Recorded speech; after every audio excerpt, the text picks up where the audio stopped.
Barbados, get up. Good morning Barbados, good morning to you. Good morning, morning, morning, morning. Good morning to you. Good morning Barbados, good morning to you. Good morning Barbados, good morning. Wake up, wake up, wake up. Morning to you. Good morning to you all and welcome to today. Today is Thursday, the 19th of February 2025. I'm Pearson Bowen. So good to have you company. Wherever you are across the world, I am appreciative of your joining us every morning bright and early to keep us company. So thank you for joining us on our YouTube page. What's today? It's Wednesday. Why am I talking Thursday? It's Wednesday the 19th, Pearson Bowen. So good to have you company on our YouTube page. Good to have you company on our Facebook stream. Good to have you interacting with us and among yourselves as well. Always wonderful watching you watch us as well. As I keep reminding you, this is just too good to keep to yourself. So be sure to share this with your friends and your relatives, whether they're here or overseas. Let them know we're on and let them come join the fun as well. As always, if you have an idea, if you know of someone or something which you think would enhance what we share here on the show, share it with us by emailing us at morninbarbados@cbc.bb. We say thank you for being good partners with us at Morning Barbados. So good to have you company. Hope you're well. Hope you've woken up beautifully. Hope you have a lovely night's sleep as well. And you're looking forward to today, Wednesday, the 19th of February indeed. Time is swiftly going by, isn't it? Well, 98.1 continues to mark their celebration. Yesterday was their big 20th anniversary. And so coming up on the weekend, they're having that Playa Fiesta. It's going to be a big opportunity for those of you from the afternoon into the night at Copacabana. And that's where we shall all be. It starts around 4. But if you need to get there before 6, because before 6 o'clock you pay $20, thereafter you'll be paying $30. So it's going to be quite an afternoon on the beach at Copacabana this coming weekend, the 23rd as a matter of fact, 18 years and older. So it's going to be quite a beach party. Are you going to be there? What shall you be doing? I want to start with our question of the day. Get your brains ticking. Get ready right now to give me a call on 228-5562 or 228-5563. Today's riddle, and not just the question, is I have branches but no fruit, trunk or leaves. My question to you now is, what am I? So I have branches but no fruit, trunk or leaves. What am I? Call me now, geniuses, and let me know your answer to this one. Look, it's right there on your screen. I have branches but no fruit, trunk or leaves. What am I? 228-5562 or 228-5563. The only numbers to call for this level of fun in the morning at 6. So call us now, or you can post your answers on our Facebook page. We'll be sharing that with you throughout the morning as well. So call 228-5562 or 228-5563 and to let me know your answer. What do you think it is? I have branches, no fruit, trunk or leaves. What am I? Is that possible? Is that really, really possible for something or someone to have branches but no fruit, leaves, trunk? Is that even possible? What do you think? 228-5562 or 228-5563. Call us now and let us know. Now, coming up today, I want to take a look at dyslexia. There's a project coming up to help those who are, I'm not even going to say the word challenged, but who are managing their dyslexia. Sometimes you don't even know that you do have dyslexia, but what we do know is that dyslexic people are geniuses. They are brilliant. And so we want to be able not just to celebrate that difference, but also to be able to identify and to help you resolve those situations as well, but to also empower teachers who are interfacing with our students in classes who sometimes themselves don't know what to do. There's an opportunity, there's a project to be able to assist you. We want to share that with you as well this morning, so look out for that. We have a caller. Let's see if we have a genius at this time of the morning. 6 after 6. Good morning. Hello. Hello, good morning. How do you do? I'm fine. Hi, what's your name or where are you calling us from? Michael. Hi, Michael from? St. Michael. You were this Michael for a second. Michael all the time. Michael, listen. Do you think you have an answer for me? Yeah, it could be a massive supermarket. It could be a what? A massive supermarket. Or? KFC, or Chauffeur, McDonald's. all you know is food? Michael? Well, it could be, but it is not. All right, thanks. I tried. Yes, you did, Michael. Well done. Thank you for trying.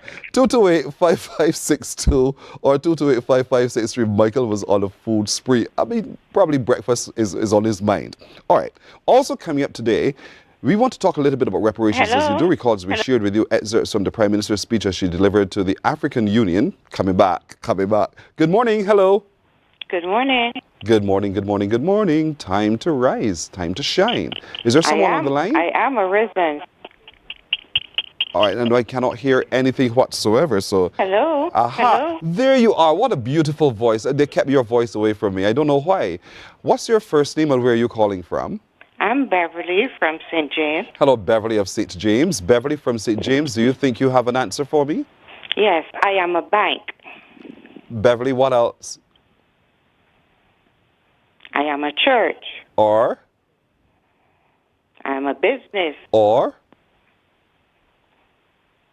I can't think of anything else. So of those three that you just offered me, which one is your final answer? When I first saw it, I thought of a bank. Uh-huh. That's your first answer, to think of a bank. Why? Why would you think of a bank? Because, banks have branches. Like a particular bank in Barbados has branches in St.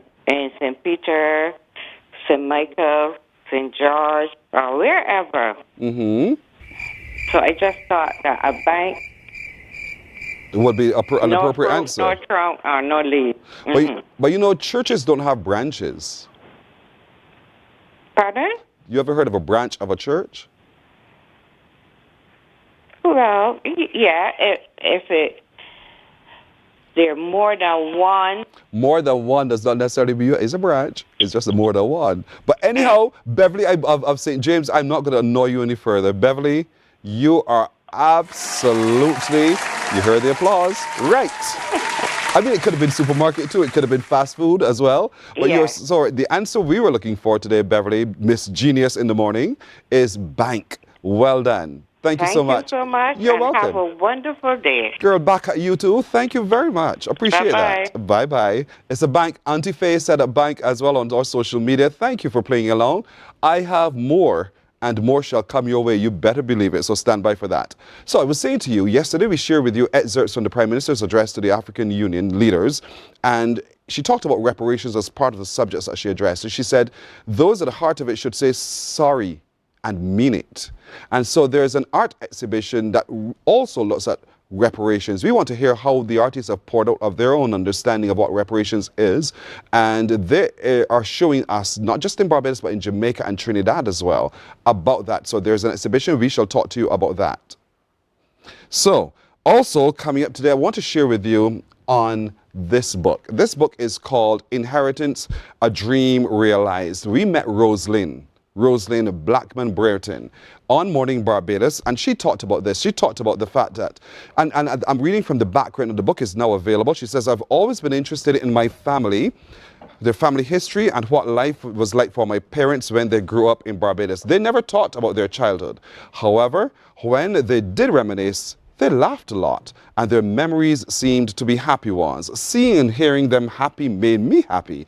And she said, I felt as happy as my parents whenever they spoke about Barbados. That book is called Inheritance, A Dream Realized. I now have my copy. It has now been launched. And of course, for those of you who are online and you wish to order your book online, you go to lulu.com, and in there you just put in the name of the book, or you put in Roslyn Blackman Brereton, and you get to your book. But if you want to call her while she's still on the island, give her a call, place your order, or pick up your book. Her number is 846-8454. 846-8454. The book is called Inheritance, A Dream Realized. It is a beautifully written book telling her story, celebrating her parents and all that it has meant to them to be a part of that generation of people who traveled to the UK, but who never lost their Barbadian-ness. They've shared their stories with her, and so she's collected those stories and talked about what it meant to have been a part of their journey her inheritance, a dream realized. She lived out and realized the dream of her father in particular. Also coming up today, we'll talk to you a little bit about the Boy Scouts. They're having a very busy time, and so we want to hear how busy they truly are. They have a slate of activities, and so we'll share with you what they are and how you could be a part. And this morning, our stylist will come by to help us understand the power of scent. There is a power to scent. So when you smell, whether it's by perfume, air fresheners, or whatever, what does that do to you? We want to find the happiest moments through scent. And so we'll be talking to our stylist a little bit about that as well, and how you can elevate your spaces through scent. And we have some carnival news. We have some carnival music to share with you as well. So a mixture of this and that and everything else tossed in between. At 12 minutes now after 6 o'clock, let's turn our attention to the subject of dyslexia. The Caribbean Dyslexia Center, they're having a moment in time to share for teachers and students alike as well. And so to talk to us more about Project Uplift and how that benefits everyone is Tricia Brown, who is the director. She's brought along with her Andrea Wells, the Andrea Wells as well. Good morning, both of you. Good morning. Good to have you indeed. I start to think of dyslexia, and I know immediately my mind goes to brilliant people. Because for some reason, this, I'm not going to use the word condition again, this change, this challenge that they're having is something that propels within them an understanding of life from a point of view that ordinary people don't have. And I think that's something to celebrate. Yes, it is. So, Teresa, I'll start with you. Give me a sense, as director of the Caribbean Dyslexia Center, the number of people on island or within the Caribbean who are handling dyslexia. Usually, well, from research, and when we look at like Made by Dyslexia, we say 1 in 5 people have experienced this particular learning style of dyslexia. Well, we know that a lot of people have misconceptions about dyslexia. A lot of people see it as something bad, and we know that it isn't. Because when we look at people like Richard Branson and Whoopi Goldberg and Tom Cruise and Jennifer Aniston and people that we know, even Steve Jobs, and our local one, Dr. Colin Deperting from the University of West Indies. These people have dyslexia and they have been successful in their lives. One of the things that we usually come across is parents being worried that, you know, my child has dyslexia, my child will not be able to succeed within the academic arena. And I want you to know that not only is the Caribbean Dyslexia Center here to offer that one-on-one tutoring and assessment and testing, but we also train teachers in order to deal with this particular condition within the school so that a child wouldn't feel demotivated, left out, helpless. And one thing about dyslexia that I realized that a lot of people don't really know is that dyslexia is hereditary. So if your child has dyslexia, please don't punish your child because your child probably got the dyslexia from you. So don't punish yourself.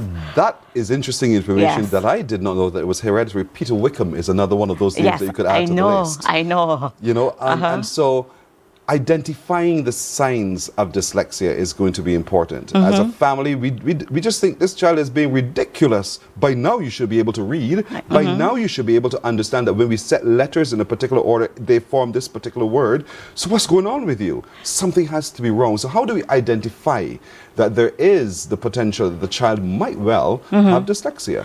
Well, usually people would say like mixing up the B's and D's, but it's not only the B's and D's. I've seen some children mix up the whole sequence of the alphabet. And this is just placing letters in a particular order. We have children who are very, very disorganized. They can't remember to pack their book. Even though they have their timetable, they don't remember to pack their books for the particular class for school. They don't even remember their pens. They may have done the homework at home, but they forgot. You may have given them homework, but they forgot to do the homework. They're very, very disorganized at times. And usually, when you give them too many instructions at one time, more are likely they will only remember the first one or the last instruction given, because there is slow processing. They're unable to process all that information at once. What we do within the center, we make sure that we go on phonemic awareness, because that is really what dyslexia is. Phonemic awareness. Phonemic. Which means that you are going to teach that child all those sounds of the alphabet. You're going to teach that child spelling rules and what to look for if the word comes from a different language. You're going to teach that child what to look for and where to put the stress in the word so that that child will be able to pinpoint and be able to spell that word and, you know, gain some sort of confidence. And so, Andrew, I could well imagine how frustrating, one, for the parent, but also for the child. Yes. Can you talk to me a little bit about that? Yeah. Imagine getting up every single morning, being a dyslexic child, and not wanting to go to school, knowing what you're going to face when you walk in that door. When you put your pants on in the morning or your dress on in the morning, and you drag your feet and your parents are saying, hurry up and get in the car. You're slow because we're going every day to fail. Are we being supported? Are we being understood? Are we being humiliated? And pretty much every day you can answer yes to one of those. And we're here at the Dyslexia Center to really help to create the buzz around the brilliance of being dyslexic, the brilliance with which a dyslexic thinks out of the box, and to celebrate children that learn differently. We don't call it a disability anymore. Like the fingerprint on our thumb, we all learn differently. And so children have the right. It's not just something that they learn at school, but we have the right to read and write and succeed. And so we at the Dyslexia Center really understand what is it to be dyslexic and get up to school and go to school every day. And how can we change the vibe and understand the child and how that child learns. We have to be less judgmental. Yes. Because I think judgment precludes us the opportunity to understanding. And so for that parent who, as I said, who characterized the child as ridiculously stubborn, and we could go on and on and on, how do we calm the parent enough to say, oh dear, I need to help, as opposed to hinder this child's journey through the educational life? Well, what is most important is giving that education, because when we when we explain how things are done or what the particular child is experiencing, I think that parents then come to the point where they understand how to deal with things.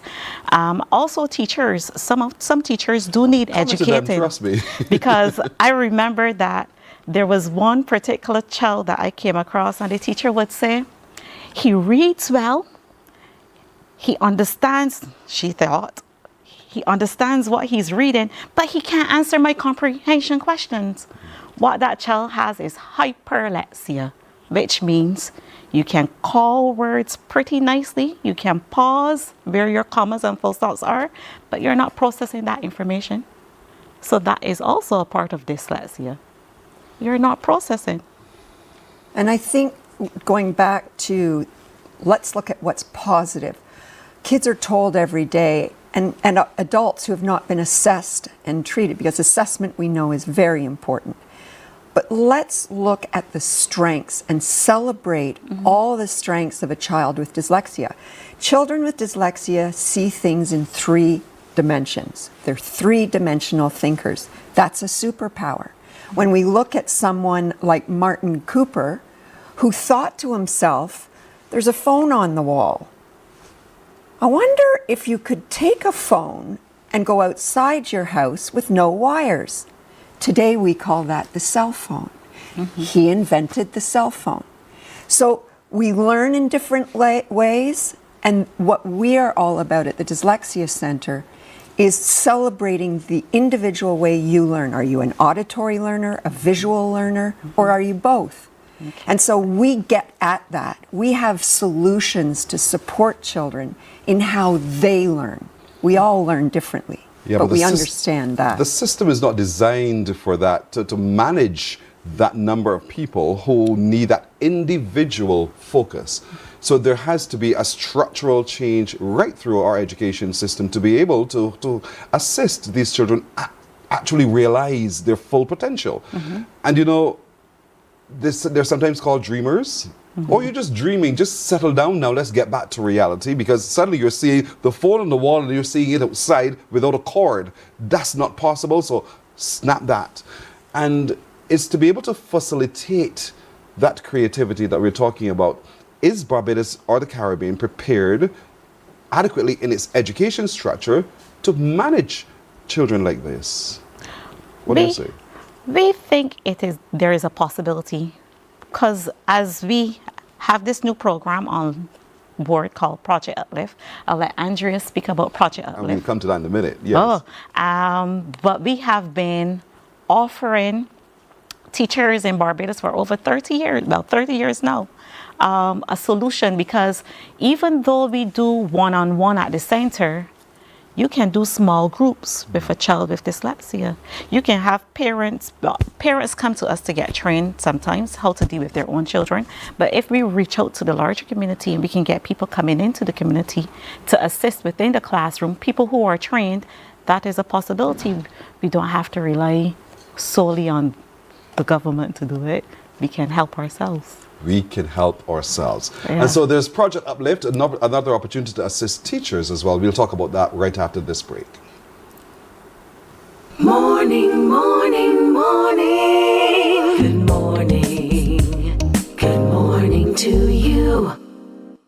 God will not give you a job. God will not call you to do something and then not give you the capacity to have it, to make it happen. He will give you the resources, he'll give you the people.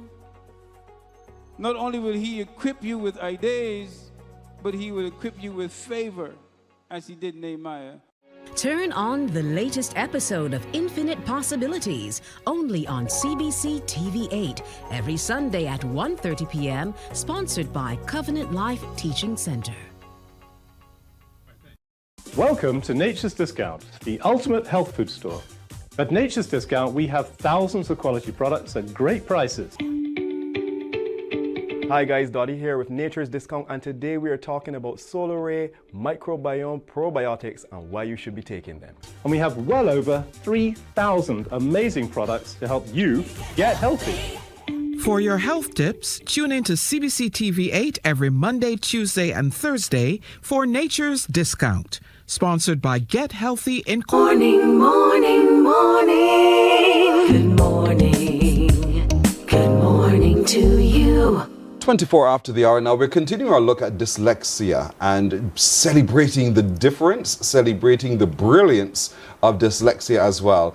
We understand, however, that some of you as teachers may have some level of frustration at times, not just identifying, but dealing with that child or those children in your responsibility who have these kinds of challenges, settling down, reading, the hyper dyslexia that we just talked about, being able to say it right but not comprehend. All of those things, there is not just an app for that, there's a solution for that as well. And so we're joined this morning again by Tricia Brown and Andrea Wells of the Caribbean Dyslexia Center as we now look at what's possible to assist our teachers and our educators. And you mentioned just before we went to the break about a thing called Project Soft. And so Andrea, I know this is where you can help me a lot too. What's that about? Project Uplift. Project Uplift. First of all, I'm Canadian, but I am a very proud Bajan citizen. So in celebration of that, I thought that it would be wonderful to bring something to from Canada to share. We're about sharing experiences in this world, and we do it well. By the way, it's minus 25 and 400 feet of snow up in Canada. And by the way, so I'm very happy here. By the way, it's a lovely 30-something degrees Celsius. Lovely rainfall. I know. We are happy to be here. Lovely, yes. So Project Uplift is a wonderful project that it's a partnership with the Dyslexia Center of the Caribbean and the Fluency Center in Canada.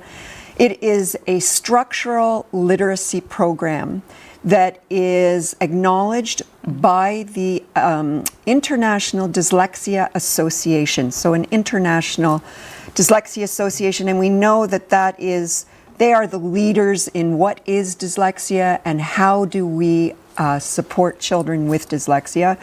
as well as 2 trained Orton Gillingham instructors that have come that are in collaboration with us here.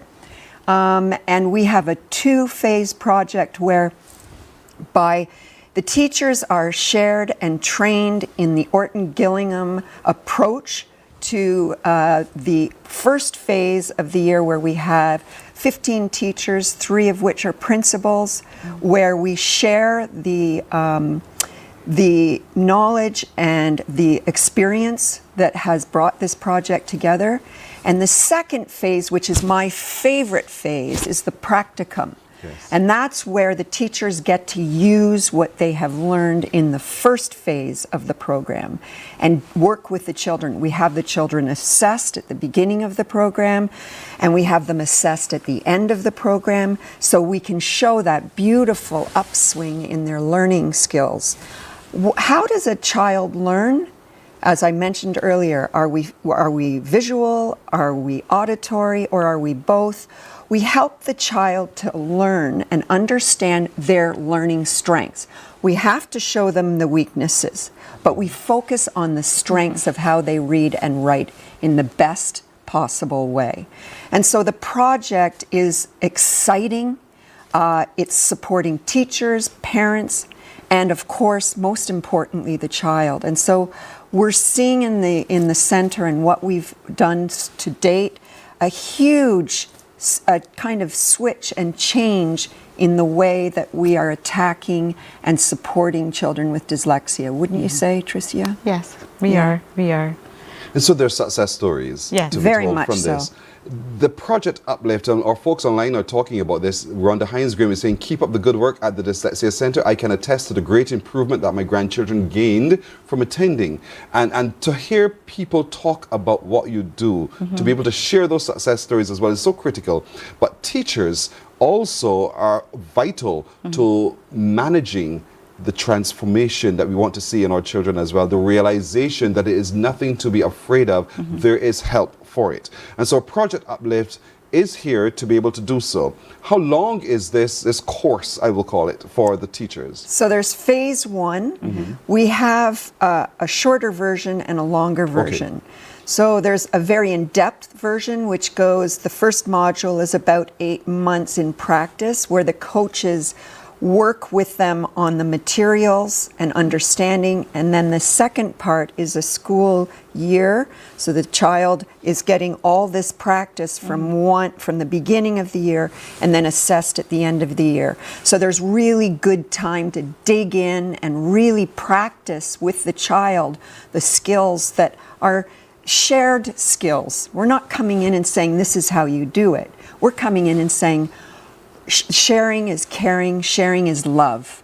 And we want to share, we want to cross borders and share in our quest and in our journey of supporting children with dyslexia all over the world. And this is a project of Barbados, and that's something to be very proud of. All that we do at the Dyslexia Center, there are several projects, are really the brainchild of Yvonne Spencer, who came 30 years ago, who started the Dyslexia Center, who went around to every country, imagine, in the Caribbean, and sat down and talked to people about this thing called dyslexia.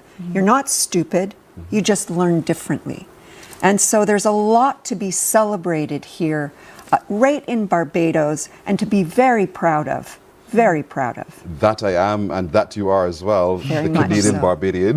Right? Absolutely. So Tricia, talk to me a little bit then about the other courses that are offered, and before you get to it, to help me understand how teachers watching today who think they can benefit from Project Uplift, how can they be a part of it? To be a part of Project Uplift, you can contact the Caribbean Dyslexia Center. We do not turn away anyone, especially teachers that want to assist in the classroom, because our mandate is to help the children, right? Because children who are dyslexic become adults who are dyslexic, and we need to teach them coping strategies so that they can survive within, our environment or wherever they may be. So any teacher who is willing, we can give you that contact information at the Caribbean Dyslexia Center. And for our telephone number, 435-0387. You can call and you can speak to Miss Lynn or Miss Austin, who are our secretaries. They'll take that information and give you, or you have our Instagram page, which is up on the screen on our It's all website. there, so that's where you go. Note the contact details, folks. Please take time to note it, indeed. They're at 2nd Avenue, Haggart Hall. The telephone number, 435-0387. 435-0387.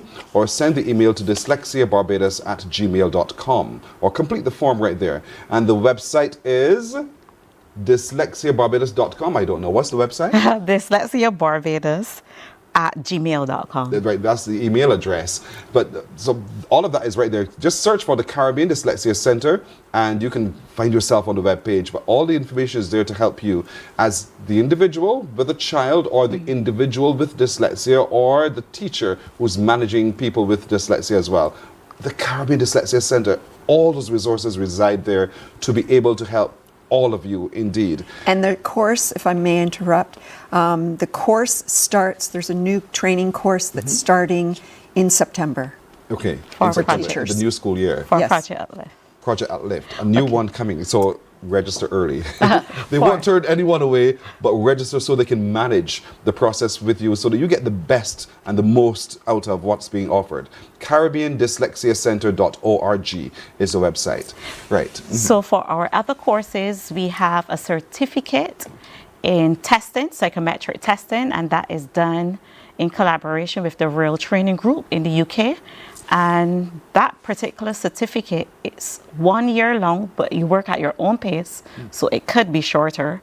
And with that qualification, you'll be registered with the British Psychological Society, so you'll be recognized to do testing outside of Barbados, anywhere in the Caribbean, anywhere in the world, anywhere in England. We also have the Teaching of Dyslexic Pupils course, and that course is 6 weeks long, where we condense everything to get you into the classroom quickly. We also have a reading course that's 2 weeks long, and that is done via, the amount of people who would register for the course, so via registration. We also do talks and seminars and make presentations to teachers and schools and organizations. You hit PTA it. group You hit and it there. organizations. Because I could well imagine in an office like ours, for instance, sometimes you hire someone and they don't share that information with you, but you discover as time goes on that you're met with these differences. And to be able, firstly, to assess so that you can now begin to assist is going to be critical. I think it's important in these training workshops that someone at least is identified from an office who is certified in some way to assist the organization manage those people who are dyslexic. And remember, it's hereditary. So don't think for 1 second that's the parent's child's problem. The parent might well be, and the parent might well be in your employee. So you must be able to assist them in that organization as well. So I want to encourage everyone, because this is for all of us. We all manage it as a society. Register for the courses, at least for the assessment, the ability to be able to assess. So you know for sure what you're dealing with, and in knowing what to deal with, now you upskill yourself in managing it as well. So I think that's important too. It is very important. Yes, and we did mention dyslexia within the organization. So for employers, there are things that you will see that are obvious, but then you may have an employee who can't remember how to do certain tasks at that particular time. And they're unfairly assessed. And so they get the failing grade every year. Yeah, when and then they assessment times feel comes around. demotivated and they do not have a productive day, and they're not productive to the organization because their colleagues may not understand what they're going through. So that's no unnecessary pressure being placed on them. There's no cure for dyslexia. You learn coping strategies to deal with it. And as we have seen, and you mentioned Mr. Peter Wickham, he's one brilliant person. I tell you, yes. And he would have learned coping strategies on how to deal with his dyslexia. And he proudly talks about it, which is inspiring as well. So again, like other disabilities. Lord help me. I feel so awful saying it like that. You understand me? Differences. Differences. Yes. We now bring them more into the fore. So we talk about those who are deaf or hard of hearing, and they are accepted. Children with Down syndrome, they are accepted. People with dyslexia are also acceptable, so we need to accept them as well. They're just another part of us. That's and right. so we must be able to cohabitate in such a way that they are included. And so this and the work of the Caribbean Dyslexia Center empowers us to be able to do so. And that's so critical. Project Uplift is on. The next cohort starts in September. Remember how to contact the Caribbean Dyslexia Center. Do you remember? CaribbeanDyslexiaCenter.org is the website. Yes. And 435... Help me, the last 4 digits gone from my head completely right now. Maybe I'm dyslexic. 0387. That is it. I knew it, but I couldn't place it. 4350387. Those are the numbers to call and engage with Project Uplift and all of the other services of the Caribbean Dyslexia Center. Ladies? And can we say that today the takeaway is that children with dyslexia should be celebrated, and mom and dad, be proud that your children are the creators. We have three-dimensional thinkers in our children that have dyslexia. They think outside of the box, not inside the box. And so they navigate around their education. That's brilliant. Yes. Right? But celebrate your child. They're different learners, which means they offer a different look into the world and the possibilities of what we can create. I'm not adding to that. That's Andrea Wells. With her is Tricia Brown, who are with the Caribbean Dyslexia Center. Ladies, thank you. Thank I you. really hope that you are not oversubscribed because you turn no one away, but you are so well subscribed that we see the change happening faster in our society. Yes. Thank you so much. Thank you so much. You're for welcome inviting indeed. us. We're taking a break. We're coming back with more on Morning Barbados in just a moment. Morning, morning, morning. Good morning. Good morning to you.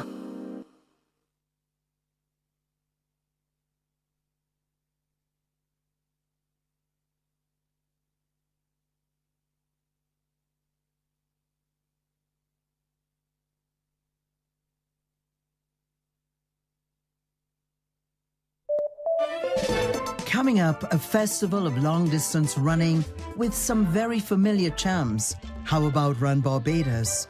When it comes to entertainment, this iconic couple really puts on a show. Caribbean Passport TV brings the region closer together. Exciting destinations, healthier meals. Be viewing this station. So have your passport ready and let's travel.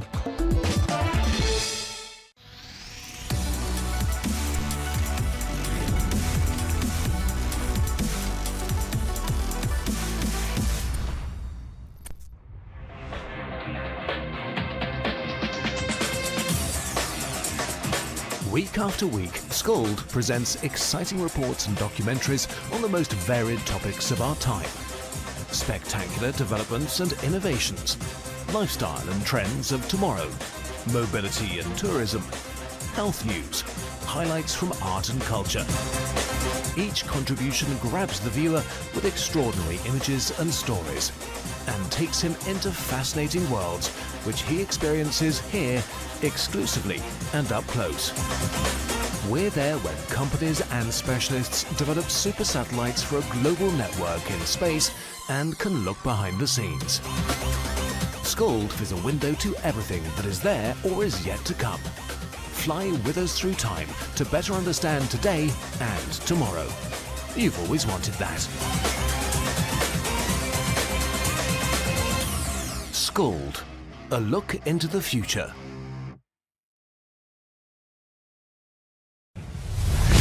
CBC TV8, the home of championships, will be bringing live coverage of Gold Cup, NAPSAT and BSAT in the month of March. Packages are available for sponsorship now. Contact your CBC sales representative today or call 467-5559.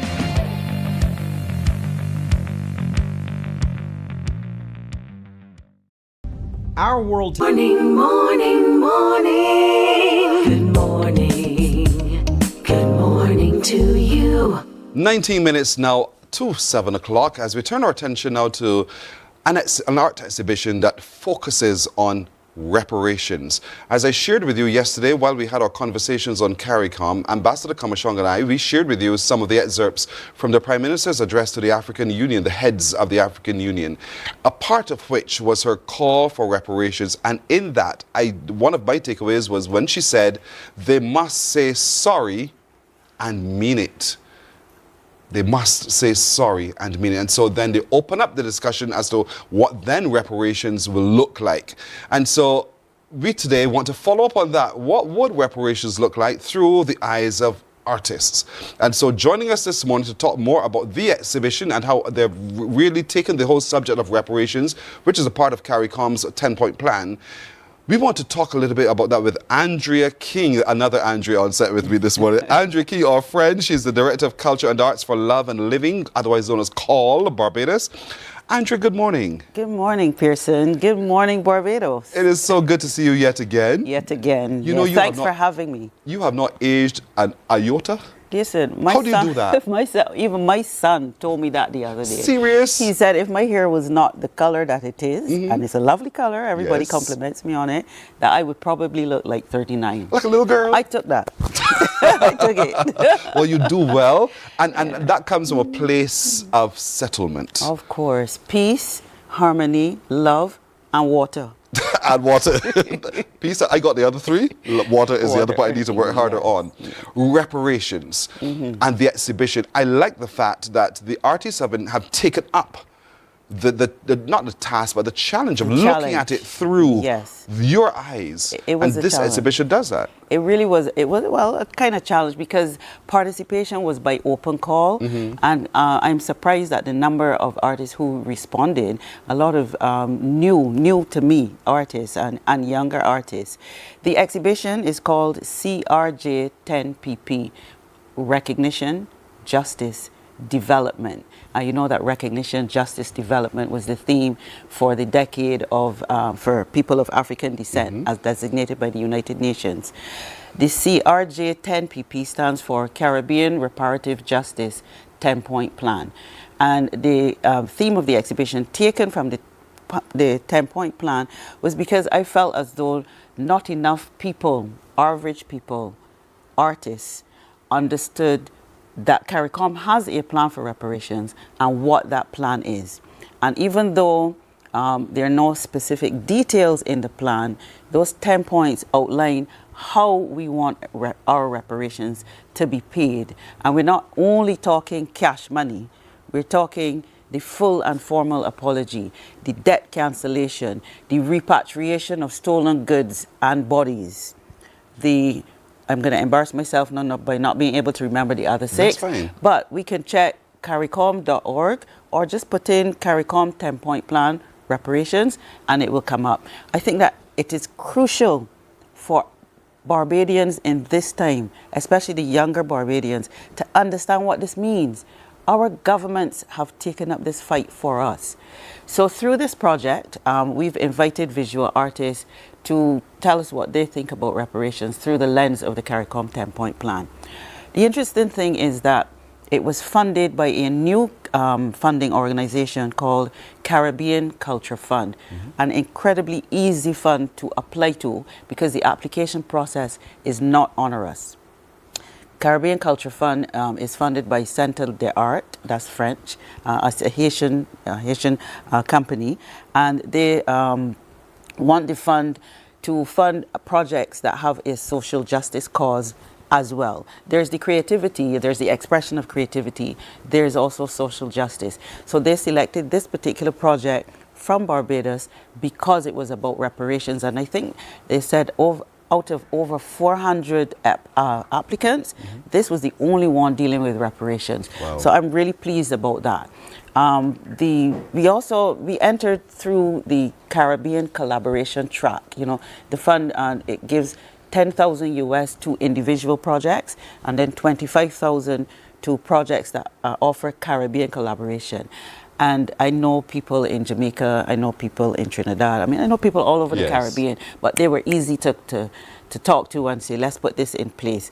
Actually, there is a Caribbean collective called South Collective, which is concerned about development of the creative sector in the global South. And it was through that network, just to underscore the importance of networks, that I got my colleague from Jamaica.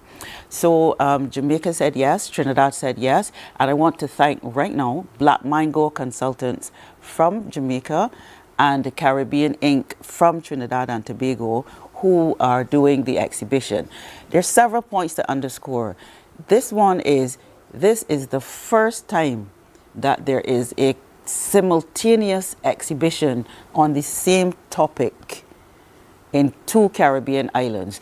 Jamaica's is on as we speak. They started on the 9th, and Trinidad will begin on the first week in March. And so there'll be a slight overlap with all 3. And then the second thing that I want to underscore is that in all our wonderful years of visual art history, this is the first one exclusively on reparations. And you know what? It's open the weekend of AgroFest. Yes. So it means that hundreds of Barbadians who will flock to AgroFest can go and see this exhibition. Which camera to look in to tell Barbadians, when you go to AgroFest, go to Queen's Park Gallery and take a look at that exhibition. It will make you think. It's open Sunday. The Queen's Park Gallery is not usually open on Sundays, right. But during AgroFest, it will be open. So everybody will have the opportunity to see it. I should pause and give you an opportunity to ask. Sorry, I'm listening to you and I'm absorbing as well as our audience, I'm sure. So the conversation around reparations continues now through the eyes of the artist. And oftentimes we use a lot of words. And we hope that we stirred the imagination. But now to see how that imagination is represented on paper, yes, and the different parchments that you use, yes, it is going to be fascinating. You talked about having a significant response to it here. Yeah. So yes, how many people are displaying? There were, let me consult my phone and call the names of the artists, put on my eyes. Yes, there's the water. Yeah. So, we have Richard Aline. He's the head of Department of Art at Combermere School, so we could try to draw in the students then. And let me take this opportunity to urge teachers to encourage, to take their students to see it. Students who do the subjects within the realm of social studies, yes, law, art, theater, English literature, English language, all students should go and see it, because the reality is that we don't have as much time left as we do, and the young people must take up that fight. So we have to educate them, and this exhibition is an opportunity to educate them. So the artists. So there's Richard Aline, there's Sheridine Carmichael Skeet, she's also a teacher, and there's Danielle Alling, a teacher. There's Amanda Dakin. I hope that I got her name right. You'd be surprised to know that Amanda Dakin, do you remember Ralph Burgadon Johnson? Of course. That's his daughter. Is it? I was so pleasantly surprised to find that out. Yes. There's Ronald Williams. There's Ilex Hartman, one of Barbados' best sculptors. There is Sketched. This is a young guy called Aaron Trotman. His work is fascinating. I don't know how he does it. I really hope that you can get an opportunity to go and take a clip of the art. It really is fascinating. Or better yet, go and see it. Yes. You have to shine a light on his artwork, and then you'll see other levels of work within the art. It is fascinating. Wow. And there is also King Kezia. King Kezia, she is a consummate artist. She does fashion, she does craft. Oh, she's phenomenal. Jared Niles Morris, a photographer, he did a video clip of his time in Senegal. You know, Barbados, Barbadian artists went to Senegal. So he was one of them. He took a video clip and is there. He also has an instrument that they use very commonly. I can't remember what they call it, but it's a shaker thing. And so he has that there on display. And the video you can see, a lot of people commented and said that it looks very Caribbean, and they think that there's some places it actually in Barbados. So we're not that far. We took our culture with us when we were kidnapped and stolen. Indeed. There is also Margaret Herbert, textile artist. Her piece was dedicated to 3 African kings. And there's Merlin R. Thorpe. I think she's Exotica Monifa is her art name. Cher Antoinette, Amanda Trout, Godlin Light, Lindsay Collins. And Lindsay is a Jamaican artist studying here at UE. And she saw it because she's studying law and she's sensitive to these topics. So she entered the piece. Gabrielle Moore, Havana, which comprised of Andrea and Amelia Rose. That's a mother-daughter. Wow. So we have so many levels of interesting things in this exhibition, not just the work on the walls. There's Juliana Innes, one of our top ceramic sculptor. And there's Justin Jeffers. I don't know how new he is to the space, but he did some boxes out of wood that kind of represent Adinkra symbols. Wow. And they have very specific meanings. Then there's Glenn Brathwaite, whom we know as a costume designer. His piece is really a commentary on the imperialism of the empire. And then there's Ray Garnes. Ray is the brother of Risa Garnes, our excellent singer, and just as good as she is at singing, he is yes. His work. Did I say Petra Emmanuel? No, you didn't. But yes, she has a piece that is a commentary on the year of the return, but she flips it. Wow. Yes, and I've written down all these names, and if I have left out any names of the artists, I sincerely apologize. I will make it up to you, but I think I've got all of them. It sounds very extensive, very intriguing indeed, and I think that is enough to tell everybody. We got to go to the Queen's Park You Gallery. have to go. The gallery is open Mondays to Saturdays from 10 to 6. This weekend, because it's Agrofest, it's also open. I also have to thank the National Cultural Foundation through the Queen's Park Gallery and their awesome national curator, Onika Small. Yes. She and her team has been the epitome of professionalism in this entire process. They have made it easy. Another person who must be mentioned is the curator, Desiree Grant. This is her first major curation. Wow. She did an awesome job.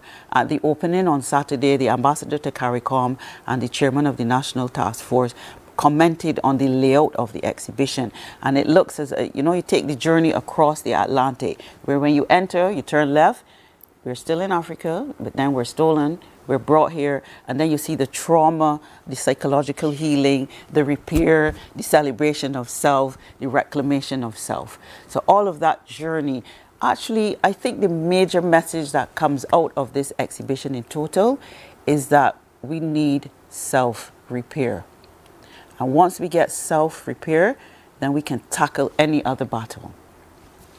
Andrea, I am sold. I am absolutely sold. Is the exhibition free, or do we have to pay to enter? Yes, all exhibitions at the Queen's Park Gallery are free. It is the National Gallery, yes. It is the National Gallery, not the National Art Gallery. Correct. The National Gallery for art for exhibitions. So yes, it is free. I have been instructed to make sure that I name the sponsors, and I started to name the sponsors. Yes. I also want to give credit to Cornerstone Creative, Odyssey Entertainment. They're helping with social media and photographs and all the lovely designs that you will see when you follow us on Call Barbados. Were also done by Antonia Yearwood of Aisha Creative Solutions. Call Barbados is the space on social media. Go for CALLBARBADOS. Yes. Search for it and you find it and follow. I just hope that as people come to the exhibition and go through, don't rush the conversation. Take your time, absorb, and in absorption that you'll find your answers from your understanding. And that's why I think it's critical. Do you know that there are people who do not think that we should waste time? I know. But I mean, like, if somebody mash your toe, the first thing they do is say sorry. Sometimes without thinking about it. All right?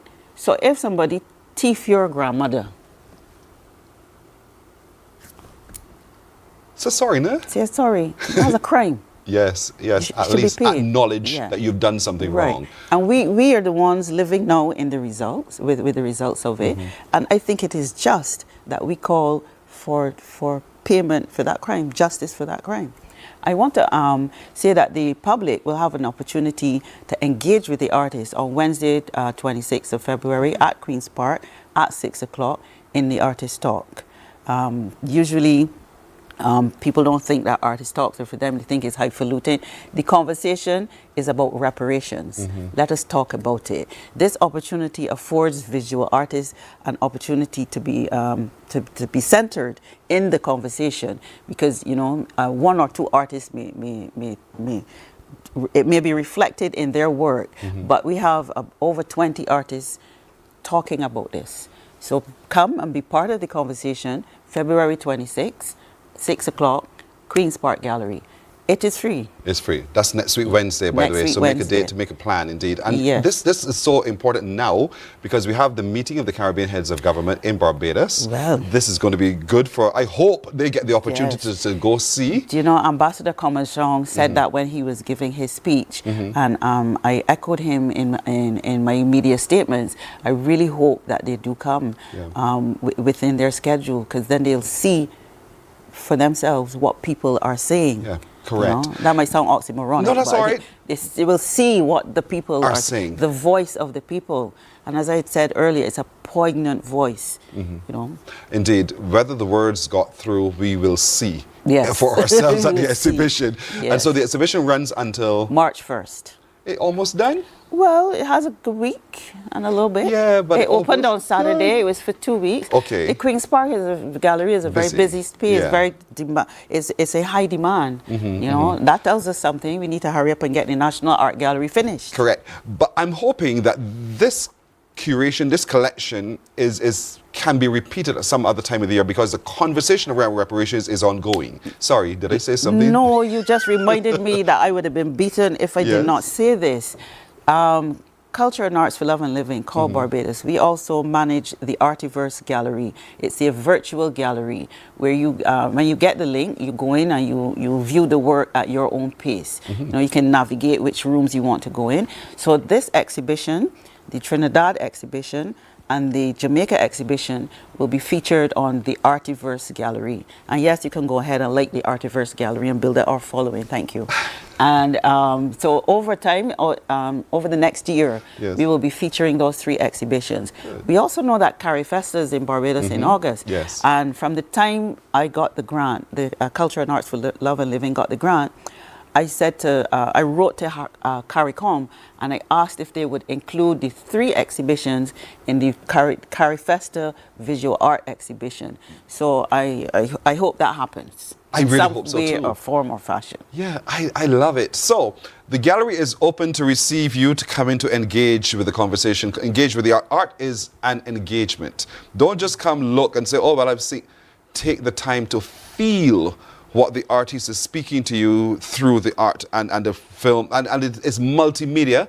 It's not just what's hung on the wall. There's so much more happening. Yeah. It's at the Queen's Park Gallery in Queen's Park, Saturday. It started on the 15th and it runs until the 1st of March. And it's an exhibition supported by the work of those sponsors we see on the bottom right there, including Call Barbados. Call Barbados. Follow them on social media. You will see for yourself everything that we've been talking about right there. And get ready for the Altiverse. The Artiverse. Sorry. Artiverse. That's Artiverse. Yeah, Artiverse Gallery. Yes. Gotcha. It's a virtual. It's Barbados' first virtual gallery. I seem to be doing a lot of firsts. Listen, and congratulations for all the firsts, indeed. So, folks, let's do this. Reparations is not a subject for which we should resile, but reparations is a subject for which we should engage. And so the progress is being made bit by bit. Bring the students along from the schools. Bring your church groups along to see. Bring yourselves also to the Queen's Park Gallery to engage with this exhibition as well. Andrea, thank you so very much. And good luck, not just good luck, but thank you to all who've supported your call. I said that deliberately. To be a part of all of this. And I really hope that with the numbers who come through, that we see the change happening through the conversations happening. And remember, the big conversation also in the spotlight is on Wednesday in the gallery at 6 in the evening. Yeah. The conversation has started. They can't shut us up. Reparations, no. I'm with you. Amandla. All right, thank you. Andrea King, she is the Director of Culture and Arts for Love and Living, otherwise known as Call Barbados. Mornin Barbados takes a break. We're coming back in just a moment. Morning, morning, morning. Good morning. Good morning to you.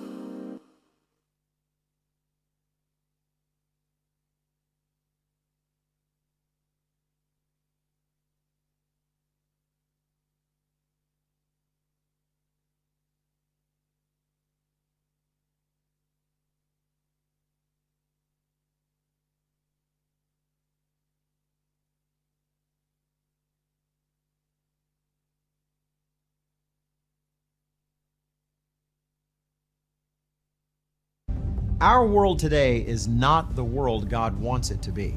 One of the reasons, which will surprise many, is that our planet, its governments, and its peoples are all living under the weight of Satan's rule. From the beginning of mankind's existence to today, human history is the written record of what it means to live under the rule of the devil. Yet that rule is coming to an end, and what a difference that will make. Every Sunday at 9 a.m. on CBC TV 8, tune in for Tomorrow's World, sponsored by the Living Church of God. The facts say Morning Barbados reaches an audience of over 50,000 and Newsnight reaches over 56,000. It's simple. When you advertise, you're getting your message to over 50,000 of your potential customers. Make the call to CBC Sales Department today and watch your business grow. Contact us at 467-5559 or email marketing@cbc.bb.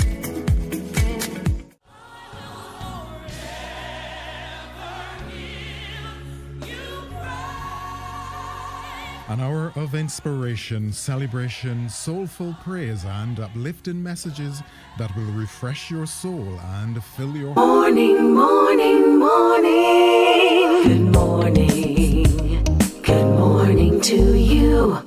Let's take a look at the news now. Barbadians are to benefit from improved diagnosis and treatment of cancer and other medical conditions. The assurance from the Prime Minister, Mia Amor Motley. She says a special focus is being placed on introducing modern technology to upgrade the healthcare infrastructure. Anesta Henry reports.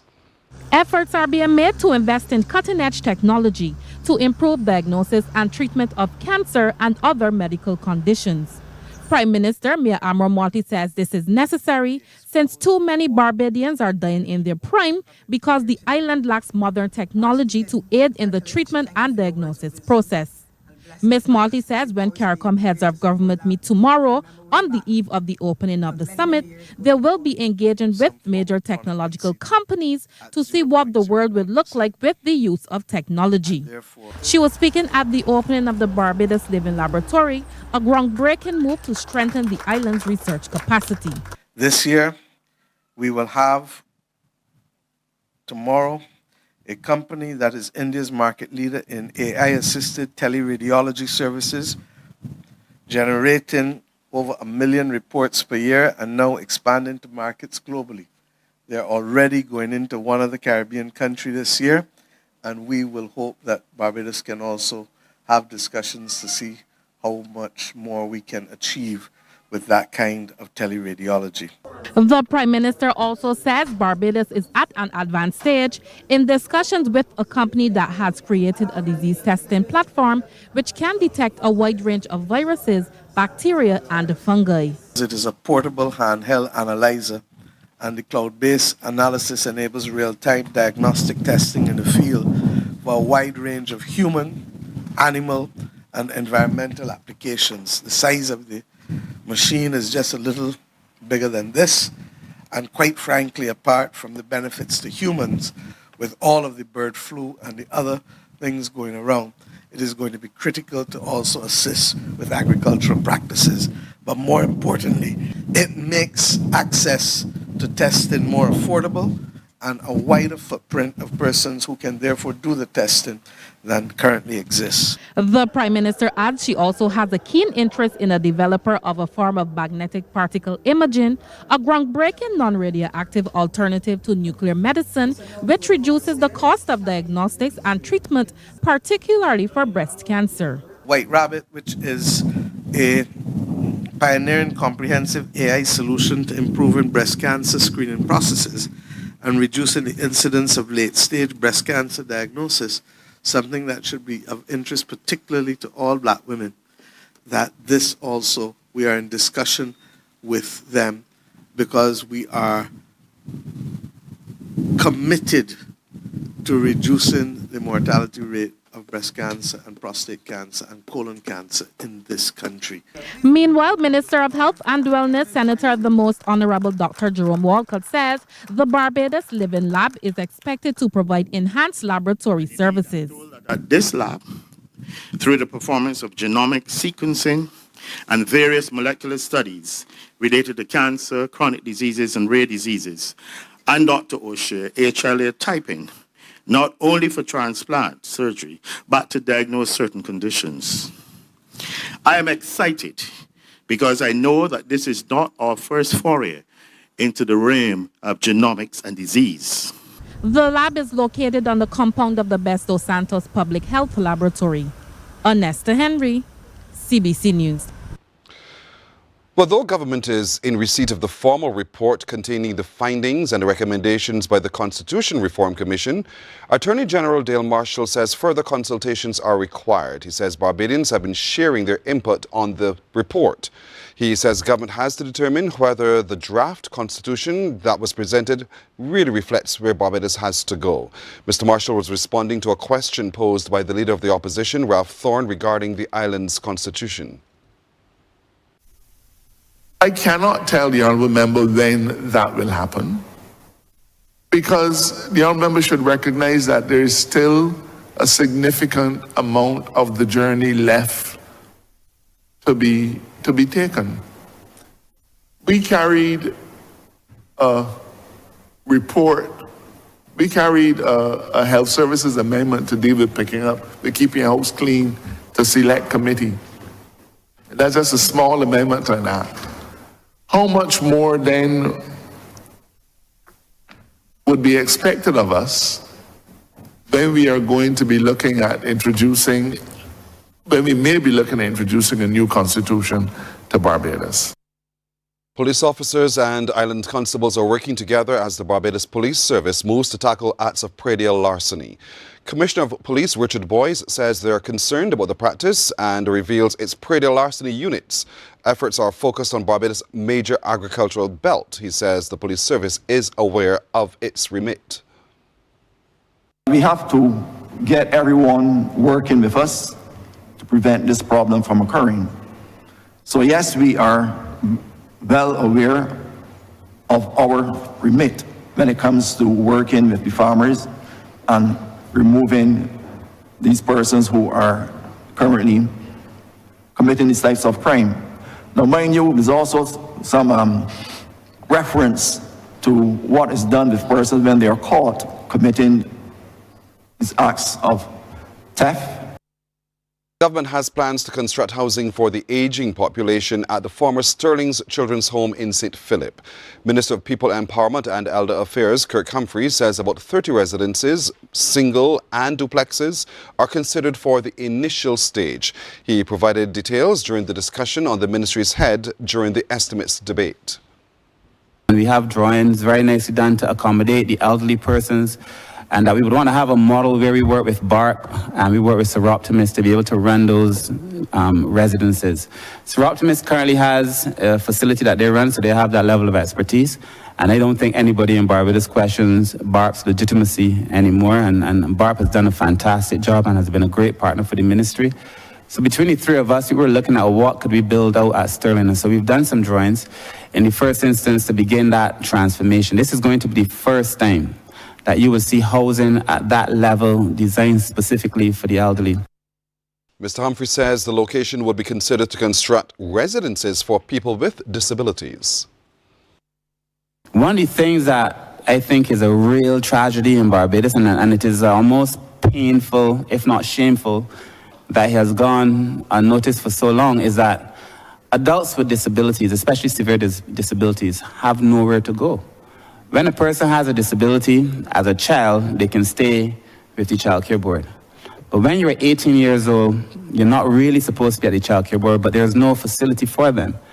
And at the child care board now, you would find persons who are in their 30s, some older adults, in a facility that's designed for children. Well, that's our news until now. Morning Barbados takes a break. We're back in just a moment. Morning, morning, morning. Good morning. Good morning to you. There is a saying, you can find a Bajan anywhere. Are you a Bajan living abroad? Or do you know of one who has migrated to another country? Well, we at Mornin Barbados would love to have you or them on our Bajan Afar segment. Share your amazing stories, experiences, and how you have adapted to a new culture. send us an email to morninbarbados@cbc.tv. And together we will travel the world.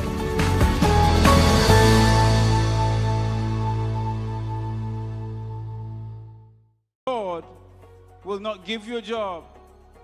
God will not call you to do something and then not give you the capacity to have it, to make it happen. He will give you the resources. He'll give you the people. Not only will he equip you with ideas, but he will equip you with favor, as he did Nehemiah. Turn on the latest episode of Infinite Possibilities, only on CBC TV8, every Sunday at 1:30 p.m., sponsored by Covenant Life Teaching Center. Welcome to Nature's Discount, the ultimate health food store. At Nature's Discount, we have thousands of quality products at great prices. Hi guys, Dottie here with Nature's Discount, and today we are talking about Solar Ray, microbiome, probiotics, and why you should be taking them. And we have well over 3,000 amazing products to help you get healthy. For your health tips, tune in to CBC TV8 every Monday, Tuesday, and Thursday for Nature's Discount, sponsored by Get Healthy Incorporated. Coming up, a festival of long-distance running with some very familiar charms. How about Run Barbados? When it comes to entertainment, this iconic couple really puts on a show. Caribbean Passport TV brings the region closer together. Exciting destinations, healthier meals. Be viewing this station. So have your passport ready and let's travel.